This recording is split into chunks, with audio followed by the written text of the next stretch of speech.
একসময় এক গ্রামে থাকতেন এক পরিশ্রমী কৃষক।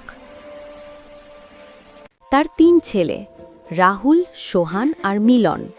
বাবা সারাদিন মাঠে কাজ করতেন, কিন্তু ৩ ছেলে প্রায়ই অলসতা করত। Listen closely, my young friends. Tell us more, grandfather. Patience, little one. All will be revealed.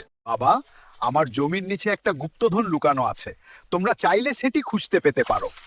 এই কথা শুনে ৩ জনেই খুব উত্তেজিত হয়ে গেল।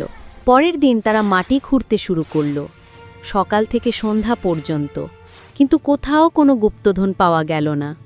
তারা হতাশ হয়ে বাবার কাছে ফিরে এলো। বাবা, কিছুই তো পেলাম না। That's okay, my boys. There's always next time. Let's go home now. জমিটা এখন নরম হয়ে গেছে, এবার সেখানে ফসল ফলালে অনেক ভালো ফলন হবে। ৩ ছেলেই বাবার কথা বুঝল। তারা একসাথে কাজ করল, বীজ বপন করল, পানি দিল। কিছুদিন পর জমিতে ফলল প্রচুর ফসল। কৃষক বললেন, আমার প্রিয় ছেলেরা, গুপ্তধন কখনো মাটিতে ছিল না। সত্যিকারের ধন হল পরিশ্রম, ঐক্য আর সৎ মন। এগুলো থাকলে জীবনের সুখ ও সাফল্য আসবেই। ৩ ছেলে সেদিন বড় শিক্ষা পেল এবং এরপর থেকে আর কখনো অলসতা করল না।